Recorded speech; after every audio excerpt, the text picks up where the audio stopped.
Okay. സുഹൃത്തുക്കളെ, ഇന്ന് ഞാൻ സംസാരിക്കുന്നത് ഈ മാറ്റങ്ങളെ കുറിച്ചാണ്. പ്രത്യേകിച്ച് നമ്മുടെ മദ്യാസക്ത രോഗത്തിന് ഉള്ളിലുള്ള മാറ്റങ്ങൾ നമ്മൾ എങ്ങനെ സ്വീകരിക്കുന്നു, ഏത് രീതിയിൽ സ്വീകരിച്ചാലാണ് നമുക്ക് ഒരു സുബോധ ജീവിതത്തിൽ കൂടി മുമ്പോട്ട് പോകാൻ പറ്റുന്നത്. അപ്പോൾ ആ മാറ്റങ്ങളെ കുറിച്ചാണ് ഞാൻ സംസാരിക്കുന്നത്. പലപ്പോഴും നമ്മൾ ഈ മാറ്റങ്ങൾ ശരിയാക്കുന്നതിന് പ്രധാന കാരണം മുൻവിധിയാണ്. മുൻവിധി മറ്റൊക്കെ ഒരു പലപ്പോഴും ഒരു മുൻവിധിയുണ്ട്. അയാളിപ്പോ ഉപയോഗിച്ചുകൊണ്ടിരിക്കുന്ന ഈ മദ്യം, ആ മദ്യത്തിലുള്ള അയാളുടെ ജീവിതം, അതിനെ കുറിച്ച് അയാൾക്കൊരു മുൻവിധിയുണ്ട്. അതങ്ങനെ ഒരു ഉപദ്രവമൊന്നും ഉണ്ടാക്കാത്തൊരു പരിപാടിയാണ്. അത് അങ്ങനെ പൊയ്ക്കോളും, അത് ജീവിതത്തിന്റെ ഒരു ഭാഗമാണ്. എത്രയോ ആൾക്കാർ ഈ ലോകത്ത് പിടിക്കുന്നു. അവരൊക്കെ ഒരു സോഷ്യൽ ഡ്രിങ്കർ, ഒരു ഉല്ലാസത്തിന് വേണ്ടി ഒരു സാമൂഹ്യ ജീവിയായിട്ടുള്ള ഞാൻ മറ്റാരെയും പോലെ പിടിക്കുന്നു, ഒരു പ്രശ്നമില്ല. ഇങ്ങനെയൊക്കെയുള്ള മുൻവിധി, ഈ മുൻവിധി നമുക്ക് ഒത്തിരി പ്രശ്നങ്ങളുണ്ടാകും. ഇതിന് പ്രിജുഡീസ് എന്ന് പറയും. പ്രിജുഡീസ് മിക്കവാറും വ്യത്യാസത്തിലും മറ്റ് ലഹരി സബ്സ്റ്റൻസ് ഉപയോഗിക്കുന്ന ആൾക്കാരും ഒരു മുൻവിധിയോടു കൂടിയാണ് കുടിക്കുന്നതും ജീവിതത്തെ സമീപിക്കുന്നതും, അല്ലെങ്കിൽ മറ്റു ലഹരി ഉപയോഗിക്കുന്നതും ജീവിക്കുന്നതും എല്ലാം തന്നെ ഒരു മുൻവിധിയോടു കൂടിയാണ്. അത് ഉപദ്രവകരമായിട്ടൊരു വെല്ലുവിളി ഉണ്ടെന്നും പ്രശ്നമില്ലെന്നും ഉള്ള ഒരു മുൻവിധി. നമുക്ക് അതിൻ്റെ ഉള്ളിലേക്ക് വളരെ ആഴത്തിൽ ഒന്ന് നോക്കാം. ഇപ്പോൾ ആദ്യമായിട്ട് പ്രോഗ്രാമിൽ വന്ന സുഹൃത്തുക്കളുണ്ടെങ്കിൽ ഈ മദ്യാസക്ത രോഗം എന്ന് പറയുമ്പോൾ ഇതൊരു രോഗമാണ്, മുന്നോട്ട് വളർന്നു വരുന്ന രോഗമാണെന്നുള്ള കാര്യം മനസ്സിലാക്കണം. അതിപ്പോൾ പെട്ടെന്ന് മനസ്സിലാകുന്നത് പതുക്കെ നിങ്ങൾ അതിനെപ്പറ്റി സംസാരിക്കുമ്പോൾ മനസ്സിലാവും. അത് പലതരത്തിലും നമ്മൾ സയന്റിഫിക് ആയിട്ടുള്ള തെളിവുകൾ, ശാസ്ത്രീയമായിട്ടുള്ള തെളിവുകളെ വെച്ച് നോക്കുമ്പോൾ ഇതൊരു രോഗമാണ്. ഇത് ജനിതകമായിട്ട് നോക്കുകയാണെങ്കിൽ ആ രീതിയിൽ രോഗമാണ്. കാരണം ഒരു പാരമ്പര്യം, സ്ട്രോങ് ആയിട്ടുള്ളൊരു പാരമ്പര്യമുണ്ട്. 60% പാരമ്പര്യം ഉണ്ടെന്ന് പറയുന്നു. പിന്നെ ചുറ്റുപാടും പാരമ്പര്യമായിട്ട് ഇടപെടുമ്പോഴാണ് ഒരാളുടെ മദ്യാസക്ത രോഗം നല്ല ശക്തമായിട്ട് പുറത്തേക്ക് വരുന്നത്. രണ്ട് കാരണമുണ്ട്. ഇപ്പോൾ ഒന്ന്, പല സുഹൃത്തുക്കളും കണ്ടംപററി ഉള്ള സുഹൃത്തുക്കളും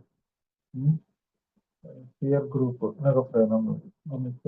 നമ്മളുമായിട്ട് സൗഹൃദമുള്ള മദ്യപിച്ചുകൊണ്ടിരിക്കുന്ന ആൾക്കാരുടെ സാമൂഹ്യം, അത് 40 മുതൽ 45% വരെ മദ്യാസക്ത രോഗത്തിനെ ശക്തിപ്പെടുത്തും.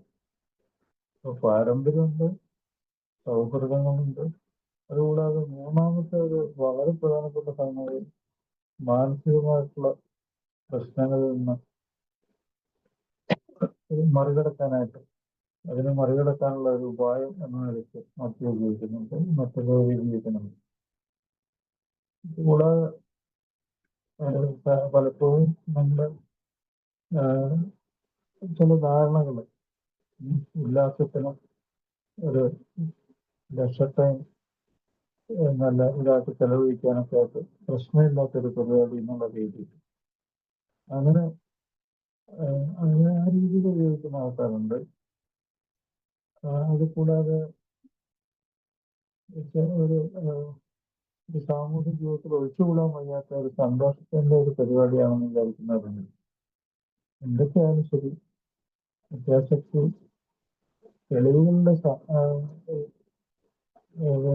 സാമീപ്യത്തിൽ അത് ഒരു വലിയ സീരിയസ് രോഗമാണ്. ബ്രെയിൻ ഡിസീസ്, അതായത് മുന്നോട്ട് വളരുന്ന തലച്ചോറിന്റെ ഒരു സൂക്കേടാണ്. ഈ തലച്ചോറിന്റെ സൂക്കേടെന്ന് പറയുന്നത് ഞെട്ടിപ്പിക്കുന്ന ഒരു വാർത്തയാണ്. പക്ഷെ പല ആൾക്കാർക്ക് ഒരു ഞെട്ടലുളവാക്കുന്നുണ്ടെന്നുള്ളതാണ്. അതുകൂടാതെ ഏറ്റവും വലിയ ശാസ്ത്രീയ ഗ്രന്ഥങ്ങൾ, അമേരിക്കയുടെ ഏറ്റവും വലിയ ശാസ്ത്രീയ ഗ്രന്ഥമാണ് ICD, മറ്റേ DSM-5. അമേരിക്കയിലെ മധ്യാസക്ത രോഗത്തിന് മറ്റു ലഹരി രോഗങ്ങളെ കുറിച്ചുള്ള വിവരം നൽകുന്ന ഏറ്റവും വലിയ ഗ്രന്ഥമാണത്. അതുപോലെ ലോകാരോഗ്യ സംഘടനയുടെ ഒരു പുസ്തകമാണ് ICD-10. ഇതൊക്കെ ഈ രോഗത്തെ ഉൾപ്പെടുത്തിയിരിക്കുന്നത് മാനസിക രോഗത്തിന്റെ വിഭാഗത്തിലാണ്. മധ്യാസക്ത രോഗമുള്ള ഒരാള് ഒരു മാനസിക രോഗിയായിട്ടാണ് അത് ഉൾപ്പെടുത്തിയിരിക്കുന്നത്. മാനസിക രോഗവും ഒരു സ്വഭാവ രോഗവും. ICD-10 തന്നെയാണ്. ഒരു കൂട്ടം രോഗങ്ങൾ തന്നെ, വൈറസുകൾ ഉപയോഗിച്ചുണ്ടാക്കുന്ന ഒരു കൂട്ടം രോഗങ്ങളെല്ലാം ഈ മാനസിക പെരുമാറ്റ രോഗത്തിന്റെ പട്ടികയിലാണ് ഉൾപ്പെടുത്തുന്നത്.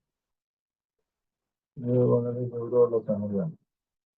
അത് വളരെ ഗൗരവത്തോടുകൂടി സമർപ്പിക്കണം. ആരും ഒരു മാനസിക രോഗിയായി മാറാൻ ഇഷ്ടപ്പെടുന്നില്ല. ഒരു സ്വഭാവ വൈകല്യ രോഗിയായിട്ട് മാറാൻ ആരും ഇഷ്ടപ്പെടുന്നില്ല. അപ്പൊ അങ്ങനെ ഒരു പുസ്തകത്തിൽ അത് ലോകത്തിലെ ഏറ്റവും വളരെ വിഖ്യാതമായുള്ള ഗ്രന്ഥത്തിൽ അത് പറയുന്നുണ്ടെങ്കിൽ അത് കണക്കിലെടുക്കുന്നതാണ്. നിസ്സാരമായിട്ട് തള്ളേണ്ട ഒരു സംഗതിയല്ല. അപ്പൊ ആ രീതിയിലാണ് നമ്മളെ സമീപിക്കുന്നത്. ഫസ്റ്റ് ആൻഡ് ലാസ്റ്റ് ഒരു മനുഷ്യന് ആഗ്രഹിക്കുന്നത് തുടക്കത്തിലായാലും അവസാനമായി ജീവിതത്തിൽ എപ്പോ ഉടനീളം അയാൾ ആഗ്രഹിക്കുന്നുണ്ടാണ് സ്വാതന്ത്ര്യം. ആ സ്വാതന്ത്ര്യം അയാൾ ജീവിക്കുന്ന കാലം മുഴുവൻ അയാൾ ഒരു സ്വതന്ത്ര മനുഷ്യനായിട്ട് ജീവിക്കാൻ കഴിയുന്ന ഒരു അടിമയായി മാറാൻ അയാൾ ആഗ്രഹിക്കുന്നുണ്ട്. പക്ഷെ മധ്യാസക്ത രോഗി എങ്ങനെയുള്ള ഒരാളാണ്? അല്ലെങ്കിൽ മറ്റ് ലഹരി ഉപയോഗിച്ചിട്ട് തലച്ചോറിന് കേടുവെച്ച ഒരാൾ എങ്ങനത്തെ ഒരു രോഗിയാണ്? ഈസ് എ ഡിപ്പെൻഡന്റ്, ആശ്രിതൻ, ഒരു അടിമയാണ്. ഏറ്റവും വലിയ ശാസ്ത്രീയമായ തെളിവിന്റെ അടിസ്ഥാനത്തിൽ അയാളൊരു അടിമയും ഒരു ആശ്രയ ജീവിയാണ്. അപ്പോ അങ്ങനത്തെ ഒരു ജീവിതം ആർക്കും ഇഷ്ടപ്പെടുന്നില്ല. ഒരു തടവിലാണ്, ഒരു തടവിന്റെ ഉള്ളിലാണ്.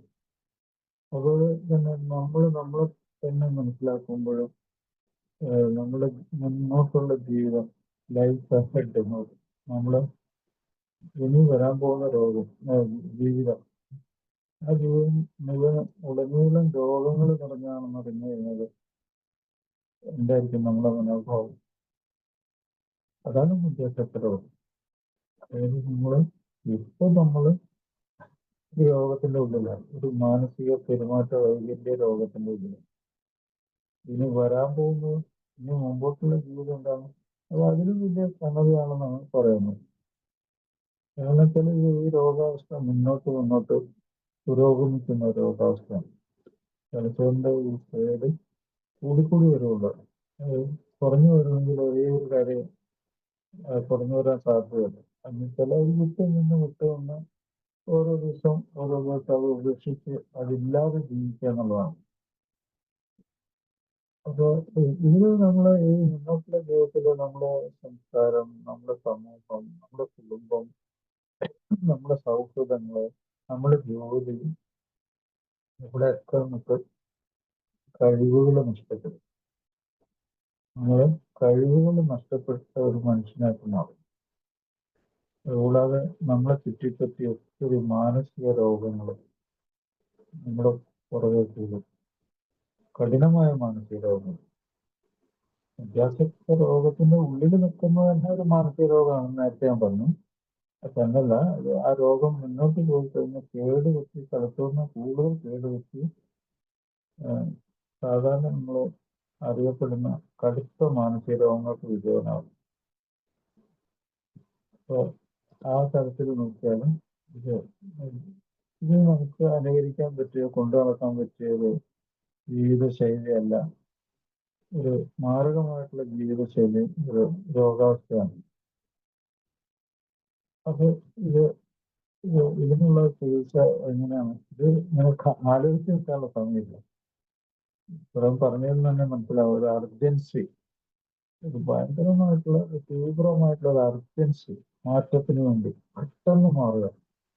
കാത്തിരുന്ന് സമയം കളയുന്തോറും എത്രയോ വർഷങ്ങളാ പോകുന്നറിയാം.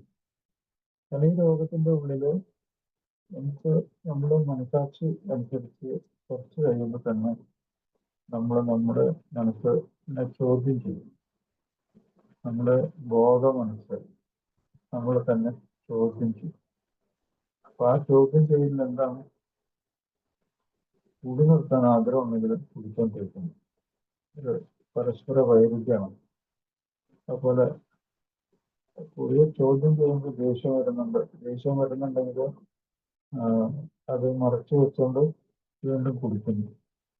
അതുപോലെ കുറ്റബോധം മാറാൻ ആഗ്രഹിക്കുന്നുണ്ടെങ്കിലും കുടിക്കുന്നതൊക്കെ കുറ്റബോധം വരുന്നുണ്ടെങ്കിലും വീണ്ടും കുടിക്കുന്നു. അവിടെയും വൈരുദ്ധ്യമുണ്ട്. അതുകൂടാതെ രാവിലെ ജോലിക്കിറങ്ങുമ്പോൾ മദ്യം കഴിച്ചിട്ട് പോകരുതെന്ന് ഭയങ്കര ആഗ്രഹം ഉണ്ടെങ്കിലും മദ്യം വാങ്ങിച്ചു വെച്ചിട്ടുണ്ടെങ്കിൽ രാവിലെ കുടിക്കേണ്ടി വരും. ചിലപ്പോൾ മദ്യം കഴിച്ചാൽ ജോലിക്ക് പോകാൻ പറ്റാത്ത അവസ്ഥ വരും. അപ്പൊ ഇങ്ങനെ ഇതൊരു മാരകാവസ്ഥയാണ്. ശരീരവും മനസ്സും കീഴടങ്ങി എന്നുള്ളതിന്റെ തെളിവാണ് നമുക്ക് ലാസ്റ്റ് പറഞ്ഞു. അതുപോലെ ഓരോ ആൾക്കാരും ഓരോ തരത്തിലുള്ള മദ്യപാന രീതി അഡാപ്റ്റ് ചെയ്യുന്നു. കുടിച്ച് ബോധം തൊട്ട് അവിടെ കിടക്കുന്ന രീതി, അല്ലെങ്കിൽ ആഴ്ചയിൽ 3-4 ദിവസം തുടർച്ചയായിട്ട് കുടിക്കുന്ന രീതി കുടിക്കുന്നു.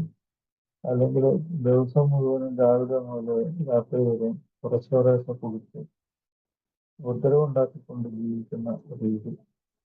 അല്ലെങ്കിൽ ഇതെല്ലാം കൂടി ഉൾപ്പെടുന്ന മദ്യം കഴിച്ചില്ലെങ്കിൽ യന്ത്രം പ്രവർത്തിക്കില്ല, ശരീരം പ്രവർത്തിക്കില്ല, മനസ്സ് പ്രവർത്തിക്കില്ല എന്നൊരവസ്ഥയിലെത്തിയിട്ട് ഉള്ള ആശ്രിത രോഗാവസ്ഥ.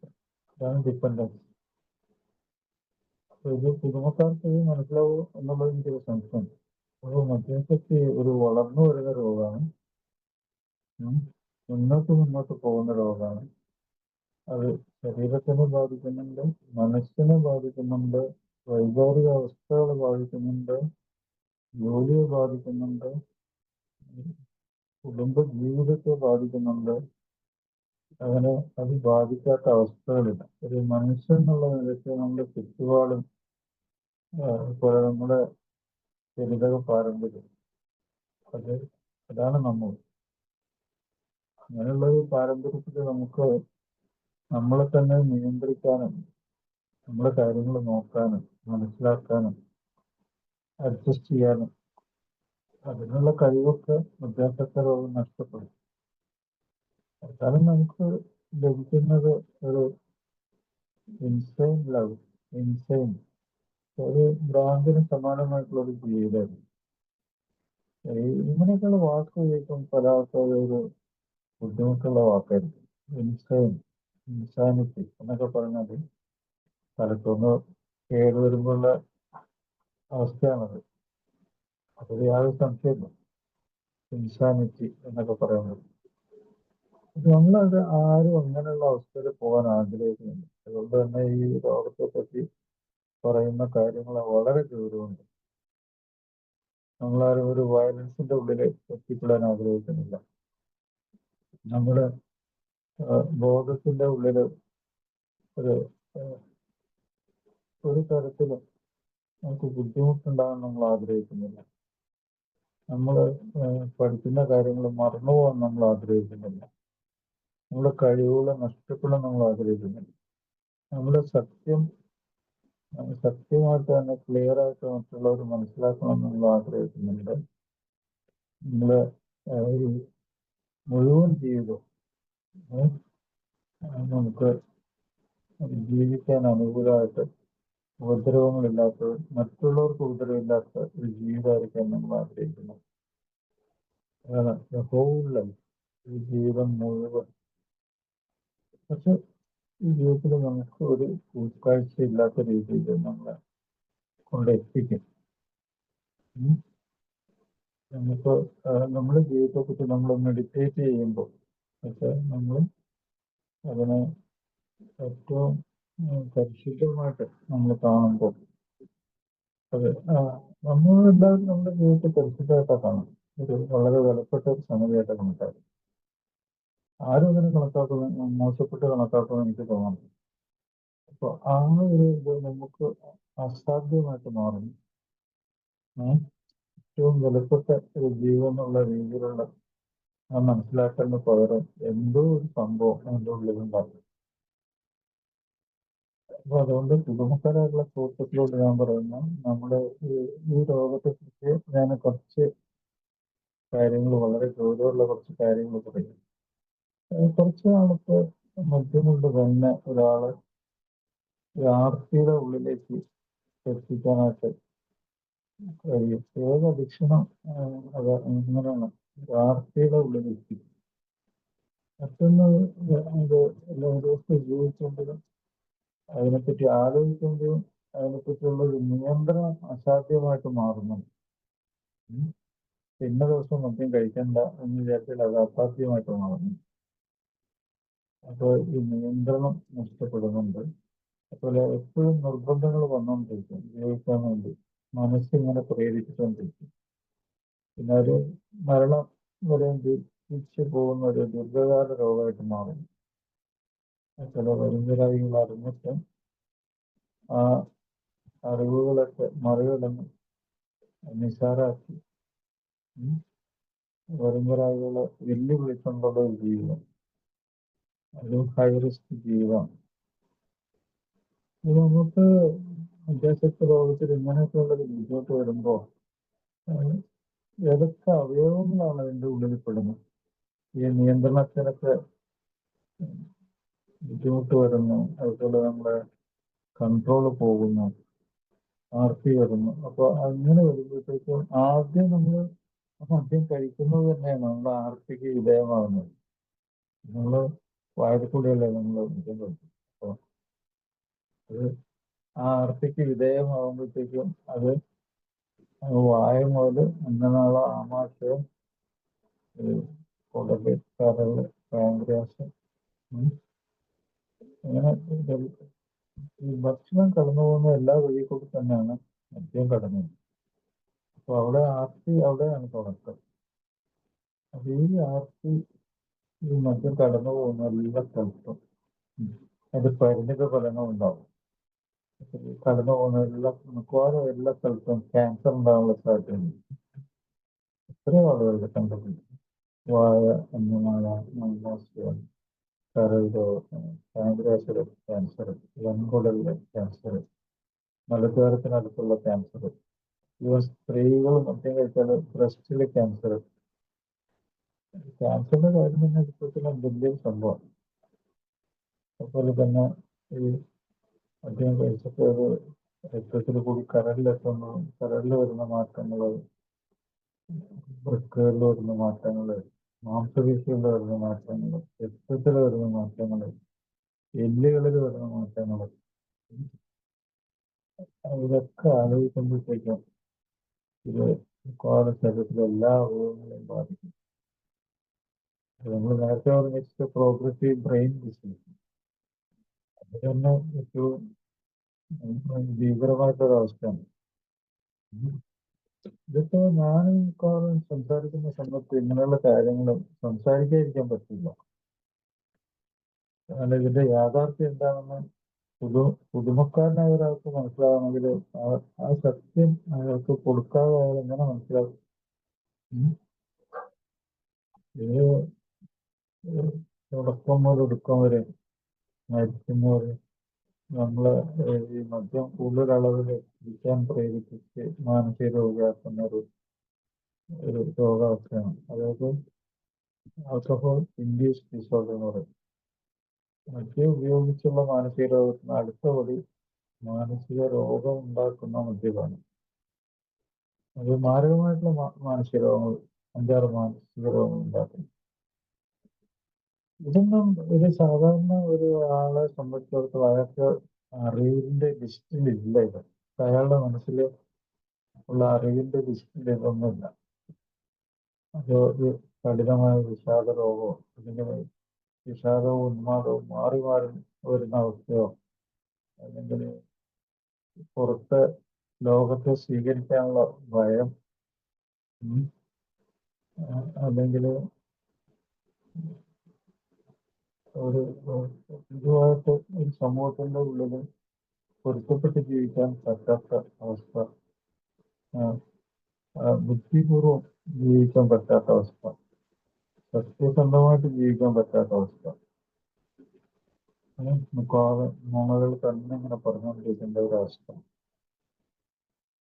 അതുപോലെ ഏറ്റവും സൂക്ഷ്മമായിട്ടുള്ള ജോലിയിൽ വലിയ വിള്ളലുകൾ വീഴ്ത്തുന്ന ഒരു രോഗം. അതുപോലെ സ്കൂളിൽ ജീവിക്കുന്നവരോട്, ഉത്തരവാദിത്വം കാണിക്കേണ്ട ആൾക്കാരോട് അത് കാണിക്കാൻ പറ്റാതെ കഷ്ടപ്പെടുത്തുന്ന രോഗം.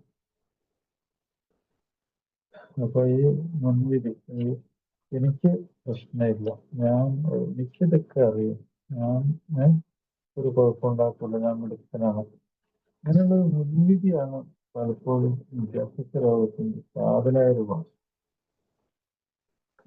നമുക്ക് ഇതിൽ നിന്ന് രക്ഷപ്പെടണമെങ്കിൽ കുറച്ച് കാര്യങ്ങളൊന്നും മനസ്സിലാക്കണം. നമ്മൾ നിന്ന് രക്ഷപ്പെടാൻ എപ്പോഴും ആഗ്രഹിക്കുന്നുണ്ട്. അതിനാണ് പ്രീ കണ്ടംപ്ലേഷൻ എന്ന് പറയുന്നത്. ഇംഗ്ലീഷിലാണ് പറയുന്നത്, നമ്മൾ ആലോചിച്ച് വെക്കുന്നുണ്ട് എല്ലാ മനുഷ്യരെ പോലെ. അങ്ങനെ മദ്യപാന രോഗത്തിന്റെ ഉള്ളിലേക്ക് ഒന്നും പോയി അങ്ങനെ മദ്യപാനിയായിട്ട് അറിയപ്പെടാൻ ആഗ്രഹിക്കുന്നില്ല. അതാണ് പ്രീ കണ്ടംപ്ലേഷൻ. അപ്പൊ അവിടെ താൻ രോഗിയുടെ കാര്യം അംഗീകരിക്കുന്നില്ല. അതങ്ങനെ എത്രയോ കാലം മുന്നോട്ട് പോയി കഴിഞ്ഞിട്ട് ഒരു ആലോചന വരും. അപ്പോൾ ജീവിതത്തിൽ കുറേ കഷ്ടപ്പാടുകളൊക്കെ വരും. പല ആൾക്കാരും നമ്മളെ വിട്ട് പോകും, നമ്മളായിട്ട് സഹകരിക്കാതാവും, നമ്മളിൽ നിന്ന് അകന്നു പോകും. നമ്മുടെ കഴിവ് നഷ്ടപ്പെടുമ്പോൾ ജോലിക്ക് വീഴ്ച ഉണ്ടാവും, സാമ്പത്തികം ഭയങ്കര ബാധ്യതയാവും, ചിലപ്പോൾ ചില ആക്സിഡന്റുകളൊക്കെ വരും, ചില കേസുകളൊക്കെ വരും. അതിങ്ങനെ അവസ്ഥ ഉണ്ടായാൽ പോലും നമ്മളിങ്ങനെ ആലോചിച്ച് നടക്കണം, അത് നിർത്തണോ വേണ്ടോ, ഒരു തീരുമാനം എടുക്കാൻ പറ്റുന്നില്ല. അതുപോലെ ആദ്യം ആലോചനയ്ക്ക് മുമ്പുള്ള സമയം അങ്ങനെ ആലോചിച്ചുകൊണ്ട് വെറുതെ നടക്കുമായിരുന്നു. പക്ഷെ ഇപ്പോൾ ആലോചന കുറിച്ച് കഠിനമായിട്ടുള്ള ഒരു ആലോചനയുണ്ട്. കാരണം ഈ ബാധ്യതകളൊക്കെ വന്നതോടുകൂടി എങ്ങനെ നിർത്താനുള്ള ആഗ്രഹം വന്നിട്ടുണ്ട്. പക്ഷെ അത് ഒരു തയ്യാറെടുപ്പ് നടത്താനും ഒരു പ്രവൃത്തിയിലേക്ക് പോകാനും നിർത്തിവെക്കാനും പറ്റുന്നില്ല. അങ്ങനെ എത്രയോ വർഷം, 10 വർഷം, 20 വർഷം, 25 വർഷം, 30 വർഷം, 38 വർഷം, അങ്ങനെ വർഷങ്ങൾ നീണ്ടു പോകുന്നുണ്ട്. എത്രയോ വർഷങ്ങൾ അങ്ങനെ ആലോചിച്ച് അങ്ങനെ പോവാണ്. അഥവാ ഒരു പ്രവൃത്തിയിൽ ഏർപ്പെട്ട് നിർത്തിവെക്കുക എന്നുള്ളൊരു പ്രവൃത്തി, ഈ ഗ്രൂപ്പിൽ ആൽക്കഹോളിക്സ് അനോണിമസിന്റെ ഗ്രൂപ്പിൽ വന്ന് നിർത്തിവെച്ച് ഒരു 2 ആഴ്ചയോ 3 ആഴ്ചയോ കഴിയുമ്പോൾ ഒരു പതനം ഉണ്ടാവുന്നു. കാരണം ഈ പ്രവൃത്തി നിലനിർത്താൻ പറ്റുന്നില്ല. വിട്ടു നിൽക്കുക, അല്ലെ പുതിയ ഉപേക്ഷിക്കുക എന്നുള്ള ആ പ്രോഗ്രാം ശരിക്കും വർക്കൗട്ട് ചെയ്ത് മുമ്പോട്ട് കൊണ്ടുപോകാൻ പറ്റുന്നില്ല. അത് വീണ്ടും ഒരു പഠനത്തിലേക്ക്, ഒരു പുനർപഠനത്തിലേക്ക് കൊണ്ടുപോയി വീണ്ടും തുടങ്ങിയ സ്ഥലത്ത് തന്നെ എത്തിച്ചേരേണ്ടി വരും. അങ്ങനെ വെറുതെ നമ്മളറിയാതെ സമയം അല്ലെങ്കിൽ കാലം ഇങ്ങനെ നഷ്ടപ്പെട്ടിരിക്കുന്നു, ആരോഗ്യം ഇങ്ങനെ നഷ്ടപ്പെട്ടുകൊണ്ടിരിക്കുന്നു. എല്ലാ കാര്യങ്ങളും, ജീവിതത്തിന്റെ എല്ലാ കാര്യങ്ങളും മുടക്കം വന്നുകൊണ്ടിരിക്കുകയാണ്. അത് നമ്മൾ അറിയുന്നില്ല. അവസാനം നമ്മൾ വളരെയധികം തളർന്ന് തരിപ്പണമായി കഴിയുമ്പോൾ, ഒരു യാതനയൊക്കെ വന്നു കഴിയുമ്പോൾ അന്നേരം ആർക്കും വേണ്ടാത്ത വെറുക്കപ്പെട്ട ഒരാളായി മാറി. പല ആൾക്കാരും ഈ പ്രോഗ്രാം അന്വേഷിച്ച് അവസാനം എത്തിച്ചേർന്ന ഈ സമയത്തൊക്കെ എത്തിച്ചേർന്ന എത്രയോ ആൾക്കാരുണ്ട്. അവർക്ക് പോലും വളരെ നന്മയുള്ളൊരു ജീവിതം തിരിച്ചു കിട്ടിയിട്ടുണ്ട്. അതാണ് മദ്യാസക്ത രോഗത്തിന്റെ ഈ ചികിത്സാ രീതി, ഈ ആൽക്കഹോളിക്സ് അനോണിമസിന്റെ 12 സ്റ്റെപ്പ് പ്രോഗ്രാം. അതങ്ങനെ അഗാധമായിട്ട് ഈ മരണത്തിലേക്ക് പോയ ആളെ പോലും തിരിച്ചു പിടിച്ച് കൊണ്ടുവരാനുള്ള ഒരു കഴിവ് ഇതിനുണ്ടാക്കുന്നു.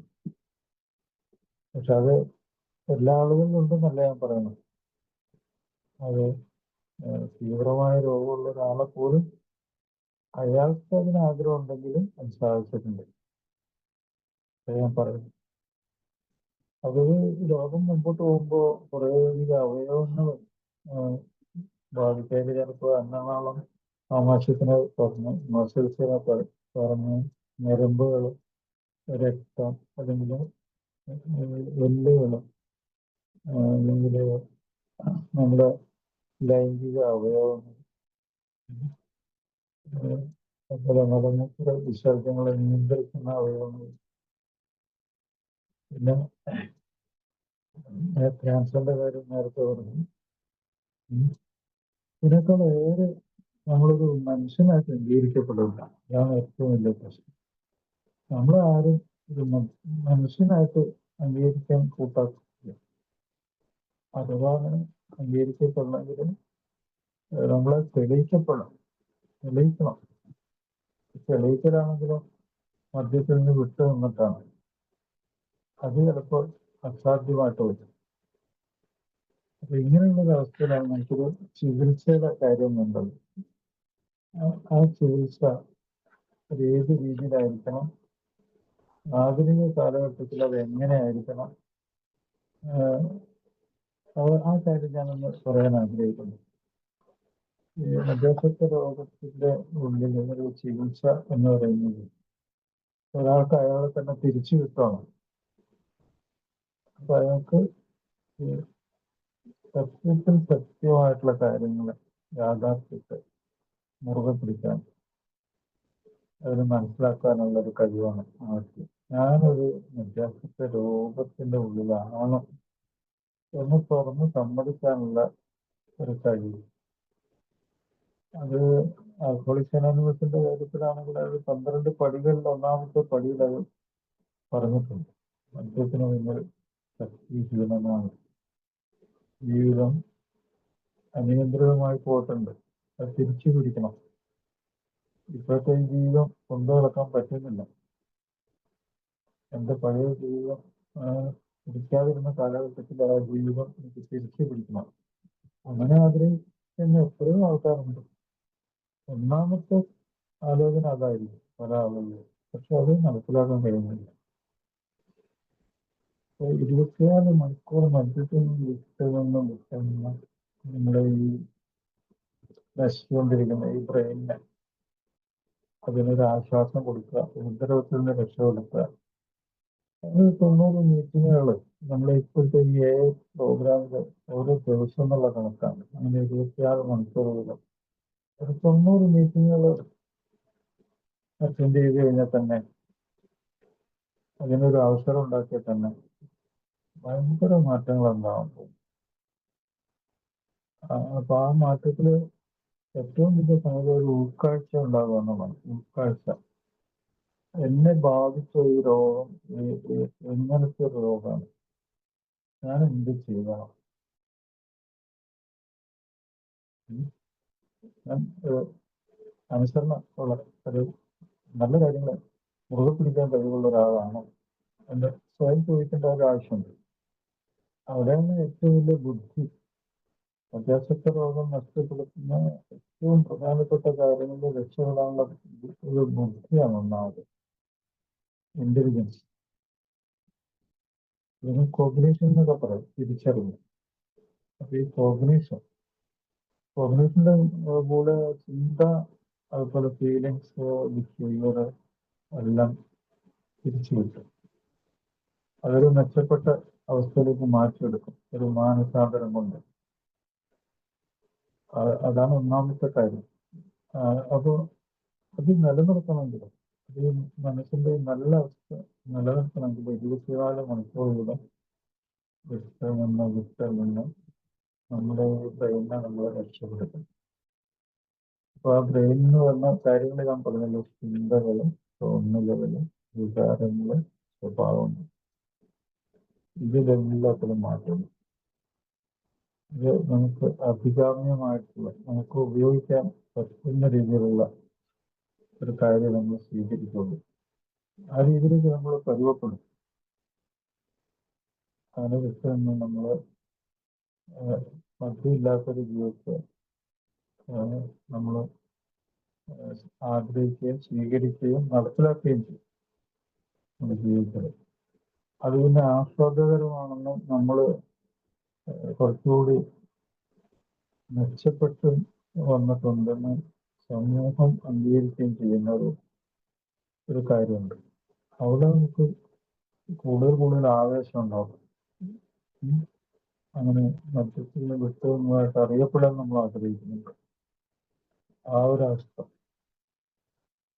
അംഗീകാരം കിട്ടുന്നു, കഴിവുകൾ തിരിച്ചു കിട്ടുന്നു, കൂടുതൽ ആളുകളുടെ സ്നേഹം, പരിഗണന. അപ്പൊ ആ രീതിയിൽ ഈ ജീവിതത്തെ നോക്കിക്കാണ് യാഥാർത്ഥ്യത്തെ മനസ്സിലാക്കാനുള്ളൊരു കഴിവ് കിട്ടുന്നു. അപ്പൊ 27 മണിക്കൂർ വിട്ടുനിന്ന് മുന്നോട്ട് പോകുകയാണത്. പ്രോഗ്രാം അറ്റൻഡ് ചെയ്യുമ്പോൾ അനുഭവങ്ങളും ശക്തിയും പ്രതീക്ഷയും നമ്മൾ പങ്കുവെക്കുന്നുണ്ട്. ഈ പങ്കുവെക്കല് നമുക്ക് എന്താ തരുന്നത്? ഈ പങ്കുവെച്ചാൽ നമുക്ക് കൂടുതൽ ബുദ്ധി, കൂടുതൽ യാഥാർത്ഥ്യബോധം, കൂടുതൽ കഴിവുകൾ, തിരിച്ചറിവ് ഇതെല്ലാം നമുക്ക് കിട്ടും ഫ്രീ ആയിട്ട്.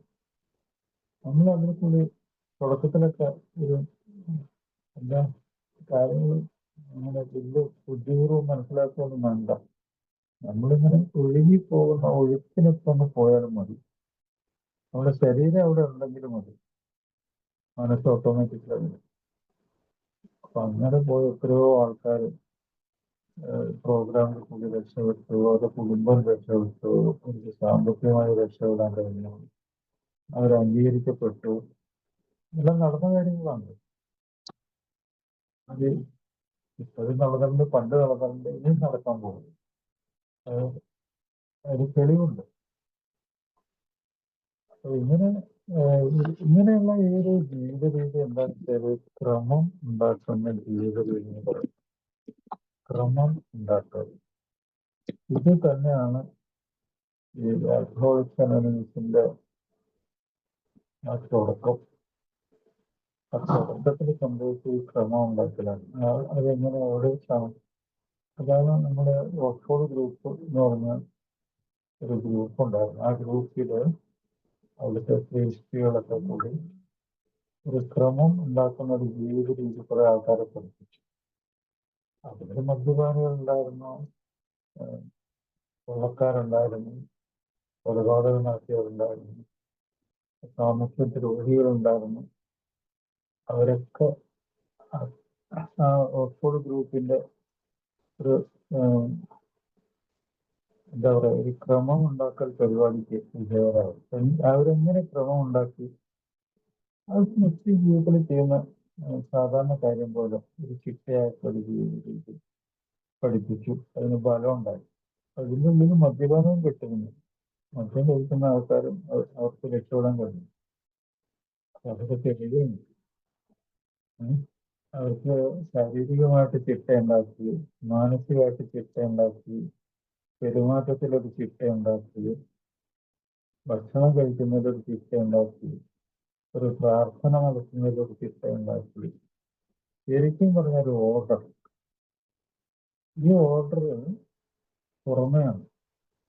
ഈ പുറമേയുള്ള ഓർഡർ അകമേ ഒരു ഓർഡർ, ഒരു ക്രമം ഉണ്ടാക്കി. അതായത് നല്ല ചിന്തകളും തോന്നലുകളും വികാരങ്ങളും സ്വഭാവം, അതിലും ക്രമം ഉണ്ടാക്കി. അപ്പൊ പുറമേ ക്രമം ഉണ്ടാക്കി, അകത്ത് ക്രമം ഉണ്ടാക്കി. അങ്ങനെയാണ് ഒരു മാനസാന്തരത്തിൽ കൂടെ അവർ തിരിച്ചു വന്നത്.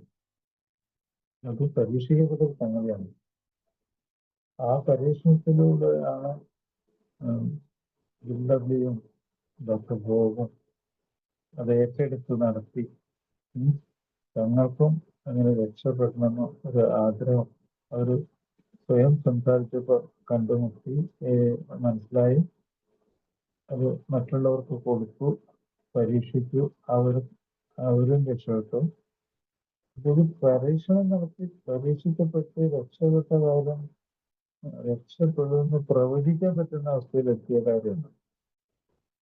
അപ്പൊ അതുകൊണ്ട് ഈ പ്രോഗ്രാമിൽ വന്ന സുഹൃത്തുക്കളോട് ഞാൻ പറയുന്നു, ഇത് പ്രയോഗത്തിൽ വന്ന തെളിയിക്കപ്പെട്ട ഒരു കൂട്ടം ആളുകളുടെ ഇടയിലാണ് ഇന്ന് വരുത്തുന്നത്. അപ്പൊ അത് മുറുകെ പിടിക്കാം. പിന്നെ രണ്ട് കൈയും നീട്ടി മുറുകെ പിടിക്കാൻ പറ്റുന്നൊരു ഒരു സയന്റിഫിക് ആയിട്ടുള്ള കാര്യമാണ്. ഞാൻ പറഞ്ഞത് ഈ പ്രോഗ്രാമിൽ വരുമ്പോൾ അയാൾക്ക് യാഥാർത്ഥ്യം മനസ്സിലാവും. രണ്ടാമത്തെ കാര്യം അയാൾക്ക് ബുദ്ധി ഉണ്ട്, ബുദ്ധി തിരിച്ചു കിട്ടും. അതുകൂടാതെ അയാൾക്ക് ബന്ധങ്ങളുടെ വലിപ്പം മനസ്സിലാവും. ബന്ധങ്ങൾ എന്താണ് ബന്ധം എന്ന് വെച്ചാൽ അതാണ് ബോധം എന്ന് തന്നെ അയാൾക്ക് മനസ്സിലാവും. ബോധത്തിന് ശക്തി ഉണ്ടാകുന്ന ബന്ധത്തിൽ കൂടിയാണ്, എളിമയിൽ കൂടിയാണ്, സ്നേഹത്തിൽ കൂടിയൊക്കെ ആണെന്ന് അയാൾക്ക് മനസ്സിലാവും. പ്രാക്ടീസ് ചെയ്യും. മറ്റൊന്ന് നമുക്ക് ശരീരത്തെ കുറിച്ച് നല്ലൊരു ബോധം വരും. എന്റെ ശരീരം അങ്ങനെ മരണത്തിന് വലിച്ചെറിഞ്ഞു കൊടുക്കാനുള്ളതല്ല. അങ്ങനെ ഈ ലഹരി വസ്തുക്കൾക്കോ അതിന്റെ പുറകെ നടക്കുന്ന മറ്റാൾക്ക് വലിച്ചെറിഞ്ഞു കൊടുക്കാനുള്ള ഒരു സാധനമൊന്നുമല്ല എന്റെ ശരീരം. അത് വിലപ്പെട്ട ഒരു സാധനമാണെന്ന് മനസ്സിലാവും. മറ്റൊന്ന് അതിലുള്ള മനസ്സാണ്. ആ മനസ്സ് അതുപോലെ വലിച്ചെറിഞ്ഞു കളയാനുള്ളതൊന്നുമല്ല. അത് വളരെ വിലപ്പെട്ട ഒരു സാധനമാണ്. അതെങ്ങനെ കൊണ്ടു നടക്കണമെന്നൊക്കെ അയാൾക്ക് മനസ്സിലാവും പ്രോഗ്രാമിൽ. അനുഭവങ്ങളും ശക്തിയും പ്രതീക്ഷയും പരസ്പരം പങ്കുവയ്ക്കുന്നതിലൂടെ കിട്ടുന്ന ഈ അറിവ്, തിരിച്ചറിവ്, അതിൽ കൂടിയാണ് ഒരു കഴിവൊക്കെ തിരിച്ചു കൊടുക്കുന്നത്. ഇത് നടന്ന കാര്യമാണ്. അപ്പോൾ ആൽക്കോളിക് ഇപ്പൊ എന്ന സുഹൃത്തുക്കളോട് ഞാൻ പറയാനുള്ളത്, 24 മണിക്കൂർ പ്രോഗ്രാം പ്രാക്ടീസ് ചെയ്യുക. 90 ദിവസത്തെ മീറ്റിങ്ങുകൾ നിങ്ങളെ മാറ്റിമറിക്കും. അത് നിങ്ങളുടെ ജോലി മെച്ചപ്പെടുത്തും, നിങ്ങളുടെ വീട്ടിൽ നിങ്ങളുടെ പരസ്പര ബന്ധങ്ങൾ മെച്ചപ്പെടുത്തും, ജീവിക്കാനുള്ള ഉത്സാഹം തിരിച്ചു കിട്ടും. അതുപോലെ മാനസിക രോഗത്തിൽ നിന്ന് ഒരു തിരിച്ചുവരവ് നടത്താൻ സാധിക്കും. ചില ആൾക്ക് ചികിത്സ മുമ്പോട്ട് കൊണ്ടുപോകേണ്ടി വരും. എന്നാൽ പോലും എൻ്റെ അഭിപ്രായത്തിൽ ഏത് വന്ന എത്രയോ ആളുകൾക്ക് മാനസികാരോഗ്യം തിരിച്ചു കിട്ടി. ഇത്രയോ ആളുകൾ. അത് ആദ്യകാലത്തുണ്ടായ ചിന്തകൾ, അതായത് ആത്മഹത്യ ചിന്തകൾ, നിയന്ത്രിക്കാൻ പറ്റാത്ത വയലൻസ്, കോപം, ഇതൊക്കെ മാറി ശാരീരികമായിട്ട് മാനസികമായിട്ട് ശാന്തിയും സമാധാനമുള്ള ഒരു ജീവിതം. അതിനെപ്പറ്റി എപ്പോഴും ചിന്തിക്കുന്ന ഒരവസ്ഥ, അതിലേക്ക് അവർ തിരിച്ചു വന്നു. അതിന് സഹായിക്കാൻ അവരുടെ കൂടെ ജീവിച്ചവർക്കും കഴിഞ്ഞു. അവർക്കും സ്വസ്ഥതയും സമാധാനമൊക്കെ തിരിച്ചു കിട്ടി. അപ്പോൾ അങ്ങനത്തെ ഒരു പ്രോഗ്രാമിനെ ഗൗരവമുള്ളൊരു പ്രോഗ്രാമായിട്ട് കണക്കാക്കുക, അതിന് രക്ഷപ്പെടാൻ ഉള്ള ശ്രമം നടത്തുക, അതാണ് എനിക്ക് പറയാനുള്ളത്. അപ്പൊ ഈ രക്ഷപ്പെടല് മറ്റ് ഏതൊരു രോഗത്തെക്കാളും ഈ രോഗത്തിലുള്ള പ്രത്യേക ഞാൻ പറഞ്ഞല്ലോ ക്രമം ഉണ്ടാക്കലാണ്. ഈ ക്രമം ഉണ്ടാകുമ്പോൾ ശരീരത്തിലെ അവയവങ്ങൾക്കൊക്കെ ആ ക്രമത്തിന്റെ ഇതിലാണ് പ്രവർത്തനമൊക്കെ മെച്ചപ്പെടും. അങ്ങനെ പ്രവർത്തനം മെച്ചപ്പെടുത്തി കഴിഞ്ഞാൽ നമ്മള് ഒന്ന് രണ്ട് കാര്യങ്ങൾ വളരെ ശ്രദ്ധിക്കും. സെൽഫ് കെയർ എന്ന് പറയും. നമ്മള് സ്വന്തം കാര്യം നോക്കാനൊരു പ്രാപ്തി ഉടനീളം നമ്മളെ ജീവിതത്തിൽ ഉണ്ടാക്കിയെടുക്കണം. സ്വന്തം കാര്യം. ഈ പ്രോഗ്രാം ഒരു സെൽഫിഷ് പ്രോഗ്രാമാണെന്ന് പറയാം. ഈ കാര്യത്തിൽ നമ്മളെ മെച്ചപ്പെടുത്തിയിട്ട് മാത്രമാണ് മറ്റുള്ളവരെ മെച്ചപ്പെടുത്താൻ പറ്റുള്ളൂ. അല്ലാതെ മറ്റുള്ളവരെ നന്നാക്കിയിട്ട് നന്നാവുമെന്ന് വിചാരിച്ചിട്ട് കാര്യമില്ല. ഉടനീളം നമ്മുടെ കാര്യത്തിൽ നമ്മുടെ ചിന്ത, നമ്മുടെ ജാഗ്രത, നമ്മുടെ ശ്രദ്ധ അതിൽ നമ്മുടെ കൂടെ വേണം.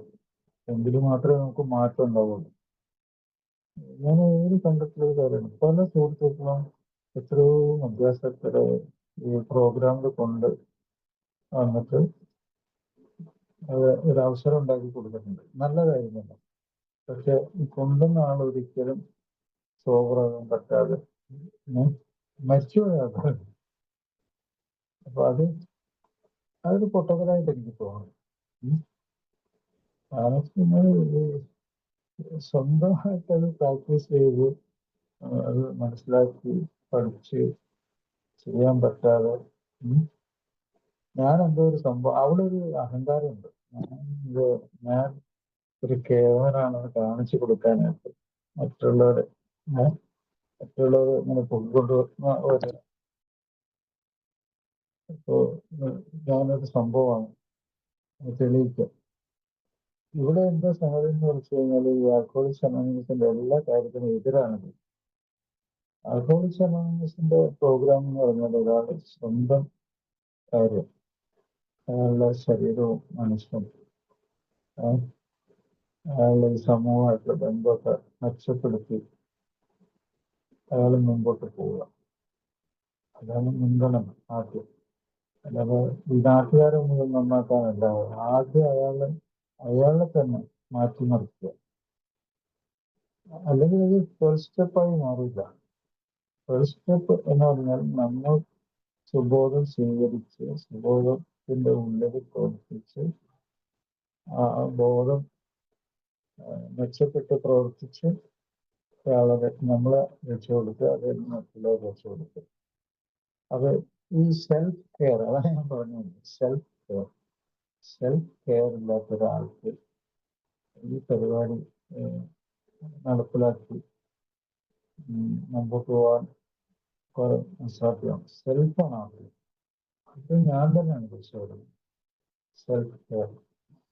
അപ്പൊ എന്റെ ബുദ്ധി, എന്റെ കഴിവ് തിരിച്ചു കിട്ടുന്നു, എന്റെ ജീവിതം എങ്ങനെ കൊണ്ടുനടക്കണമെന്ന് എനിക്ക് അറിവ് കിട്ടുന്നു, അതനുസരിച്ച് ഞാൻ പെരുമാറുന്നു. പിന്നെ എന്നെ ശുശ്രൂഷിക്കാൻ, എന്നെ മനസ്സിലാക്കാൻ എനിക്ക് കഴിവ് കിട്ടുന്നു. അതുപോലെ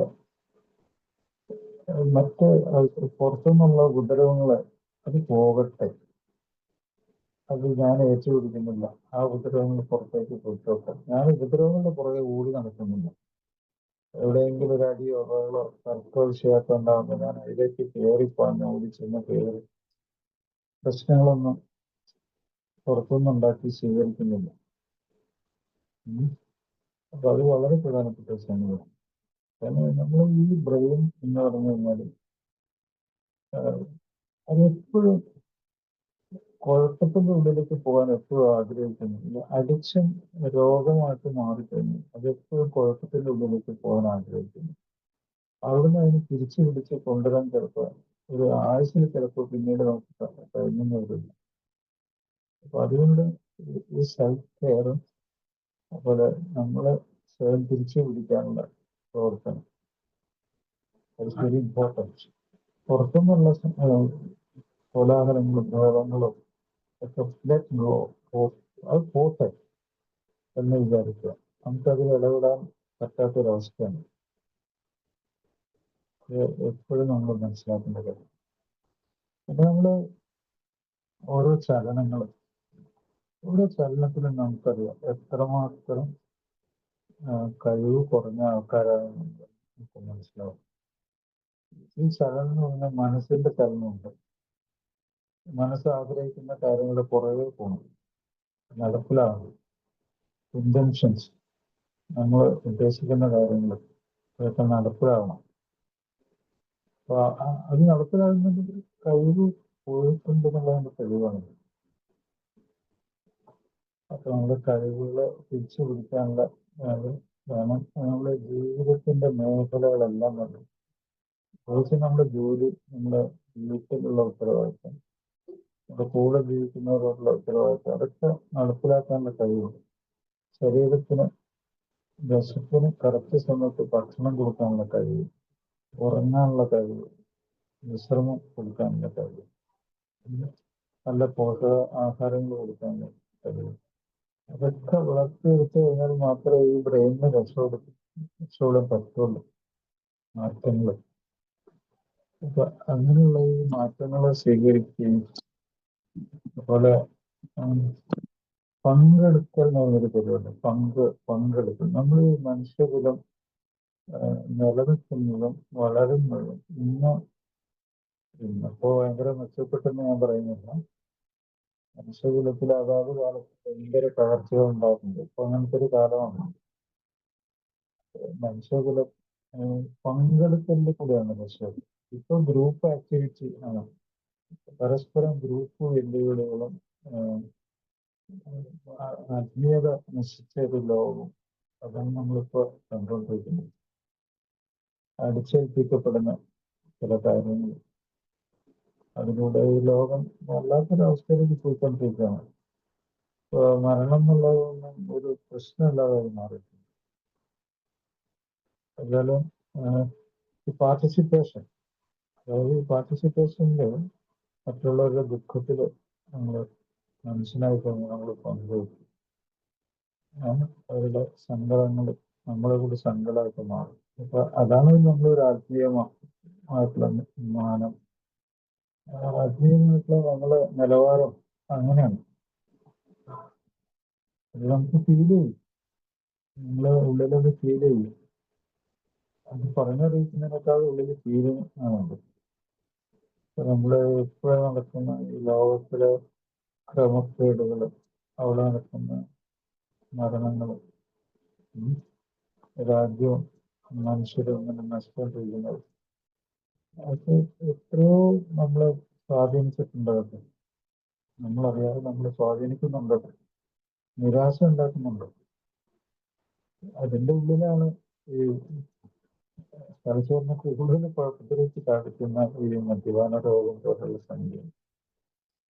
എന്നാലും പുതിയതായിട്ട് വന്ന സുഹൃത്തുക്കളോട് എനിക്ക് പറയാനുള്ളത്, ഇന്നത്തെ ഒരു ദിവസം എന്നുള്ള കണക്കിൽ 24 മണിക്കൂർ, ഇപ്പം 90 ഡേയ്സ് ഈ പ്രോഗ്രാമിലൂടെ സുബോധവാനായിരിക്കുക. ആ സുബോധത്തിൽ നമുക്കെല്ലാം തിരിച്ചു കിട്ടുന്നതാണ്.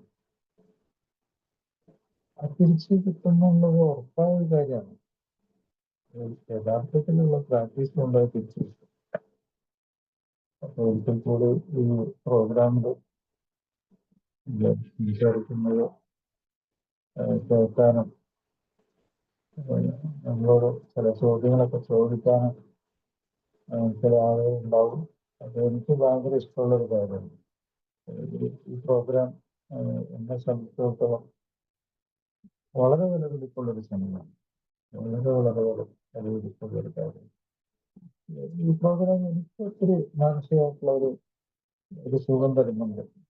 എനിക്ക് ഉപദേശിക്കാനുള്ള കഴിവൊന്നുമല്ല, ഒത്തിരി ആളുകളുടെ ജീവിതം മാറ്റിമറിക്കപ്പെടുന്നതിനെ പറ്റി എനിക്ക് ഭാവനയിൽ കാണാൻ പറ്റും. അത് ചിലപ്പോൾ അവർ പറയുവാണ്, ഞാൻ ഇത്ര നാൾ കുടിച്ചിട്ടില്ല, നല്ല സുഖമുണ്ട്, എൻ്റെ വീട്ടിൽ എല്ലാവർക്കും എന്നെ വലിയ കാര്യമാണ് എന്നൊക്കെ കേൾക്കുമ്പോഴുണ്ട്. വലിയ സംഭവമാണ്. ഈ രോഗം എന്താണെന്ന് മനസ്സിലാക്കുന്ന ഒരാളെ സംബന്ധിച്ചിടത്തോളം വലിയൊരു സംഭവമാണ്. അതൊരിക്കൽ കൂടി എല്ലാവർക്കും വളരെ മേന്മയുള്ളൊരു ജീവിതം 24 മണിക്കൂർ അത് നടത്തി കിട്ടാനുള്ള ശക്തിയും അതിനുള്ള ഒരു വിലപ്പെട്ടൊരു മനസ്സും ഉണ്ടാകട്ടെ. Thank you.